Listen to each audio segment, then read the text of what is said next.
Hi, welcome to the Ask the Financial Counselor series. My name is Sheryl Hanshaw, and today we'll be talking about how to prepare your finances for emergencies. It is presented by the Greenville Financial Empowerment Center in conjunction with the Greenville County Library System. So let's go ahead and get started.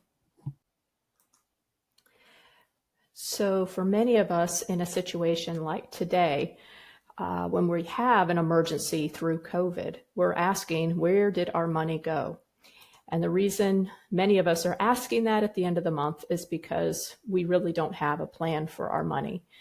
We have our money come in, and at the end of the month, we know we've paid some bills, but for some reason, the money that we brought in and the money that goes out does not equal the same amount. So we really need to have a spending plan or a budget. Now, many people think of budget as a bad word. It's something that they think that if I have a budget, that means I can't spend money. It's going to restrict my spending. So I like to think of it more as a spending plan. I know I'm going to spend certain amounts of money, and I'm going to plan in advance how much money I'm going to spend on items. Now, in this video, I will use those terms interchangeably, but it may be easier for you to think of it as a spending plan and making a plan for your money rather than saying that you cannot spend money.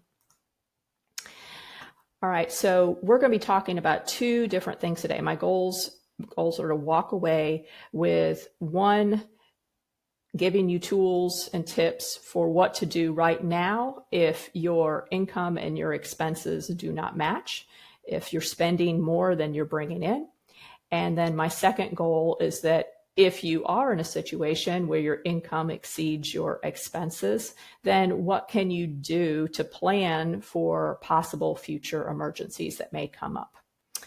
All right, so first thing is, if you can't pay your bills right now, what can you do? Now, the first thing we've got to figure out is how to make our expenses less than or equal to our income.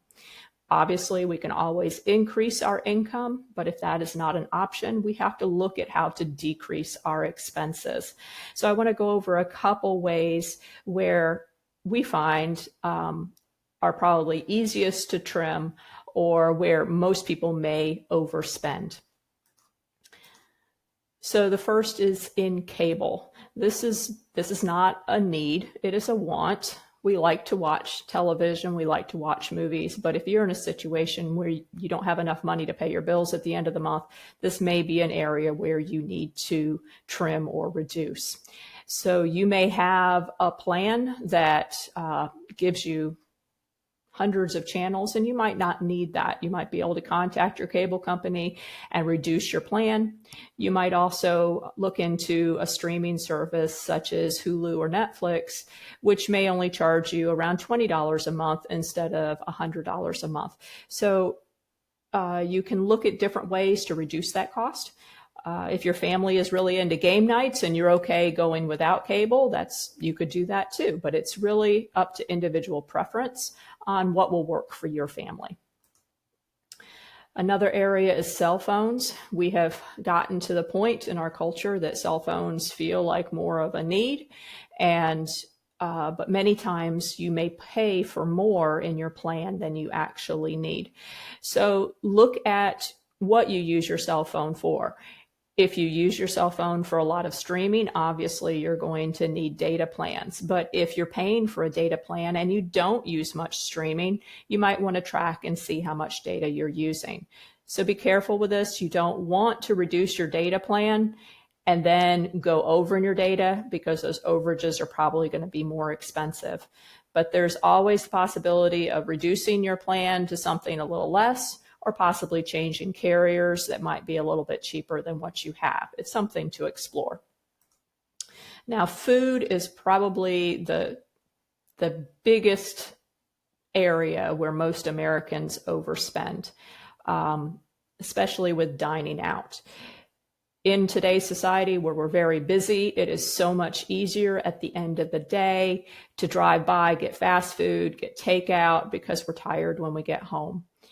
So I would recommend that you look at your expenses. How much are you spending on eating out versus your grocery bill? And you'll probably be surprised at how much you actually spend with eating out. Now, I'm not saying that you need to completely cut out eating out, but it may be an area where you decide that, well, we're going out to eat 3 days a week. Maybe we could cut that down to 1 day a week. Some ideas at home is that you could go ahead and prepare meals on the weekend and stick them in the refrigerator or the freezer so that they're ready. Or another idea is that when you cook, go ahead and double the recipe. And that way you can put 1/2 of it in the freezer so that it's an easy prepared meal for the future. Another area that kind of sneaks up on us is just recurring charges. So we might have memberships to gyms or subscriptions that we're charged every month, and we might realize we don't use these things anymore. So those would be good things to go ahead and get rid of, especially if you're not using it at this time. And then in the future, when you're using it again and your income is higher than your expenses, you can go ahead and sign back up for those. And then miscellaneous expenses. This is also an area where it sneaks up on a lot of people. Going to the vending machine when you want a snack when you're at work, or when you stop by the gas station, going in and getting a drink. Those little $2 and $3 expenses really add up through the month. So go ahead and start looking at how you spend for those. I would recommend that when you're making a plan for your money, one good strategy is if you plan on that you're going to spend, let's say, $30 on miscellaneous expenses during the month, go ahead, get that money out in cash, put it in an envelope, and then when you feel tempted to stop at the gas station and get a drink, you know exactly how much money you have left for the month. And honestly, for many people, it is much more difficult to spend cash when you know how much you have left versus just bringing out your debit card and paying for it in that way. Because in the debit card, it's very hard to see how much we've spent. Whereas with the cash, it's very clear, oh, I've only got $2 left. I can't go in and get another drink today. Now, make sure that you're creative with this. If you have a trusted friend that you feel could look over your expenses and give you advice, they might be able to see it from a different point of view. Look at ways to share expenses with others. You might be able to share the costs of childcare with a friend. And of course, if we here at the Financial Empowerment Center are available, so feel free to call us and we are more than willing to help you. Now, once you are to the point where you have some extra money, we need to start thinking about how do we plan for these emergencies in the future. So many times, our failure to plan for an expected expense is often called an emergency. So for example, I own a car. I know that after a certain amount of miles, I'm going to need new tires. Now, if I plan for that expense, then if I'm saving and I put aside $300 for new tires, when I need new tires, it's no longer an emergency because I already have the money to pay for it. Whereas if I have not made a plan for that, when that expense comes up, it seems like more of an emergency because I don't have the money available to pay for it. So car repairs is one area where we know we're going to have repairs to our car. So go ahead and plan for it in advance. Household maintenance, you know things are going to break, you know things are going to be repaired, go ahead and start saving for it. And then medical expenses. Of course, there are emergency situations. No one plans to break an arm, but we do know that we have certain medical expenses like recurring medicines that we need or regular checkups with a doctor that we can go ahead and plan for and go ahead and set money aside for. So my suggestion is that you set up one or more accounts. So you may set up a savings account that's specifically for car repairs. And so you might put $10 a month or however much you can afford into that account so that when you need car repairs, you can take that money out of that account. You can also set up a general emergency fund. So for some people, this is just as good, that anything of those regular repairs are going to come out of that. If you happen to lose your job, if you have a reduction of income, if you have an extra expense that you didn't expect, then you can use this fund to help. Now, experts say that you should have anywhere between 3 to 6 months of your expenses in that account. And for I know a lot of people, you look at that and go, there is no way I will ever get there. Start small. It's okay. Start with what you can put into it and then regularly add to it. Believe me, even having $100 in account is going to make a difference in your peace of mind if you have something that comes up that you can at least pay for some of it or possibly all of it with that amount. But start small and just be very consistent about putting money into it. So you want to make sure that these accounts are accessible to you, but not so much so that you will quickly get money out of it to pay for your regular bills. So you might want to set up an account at a different bank or credit union than your regular banking institution that you use. You may want to take advantage of an online program that would allow you to get your money in about 3 business days. So it's not as easy to get to, but it's still easy enough that you can get to it in an emergency situation.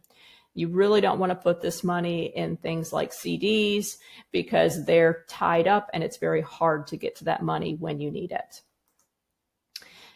Big thing to think about with our budgets and our spending plans is think about paying yourself first. So often we look at all the bills and we think, oh my goodness, all of my money is going to other people and this is what I have left for me.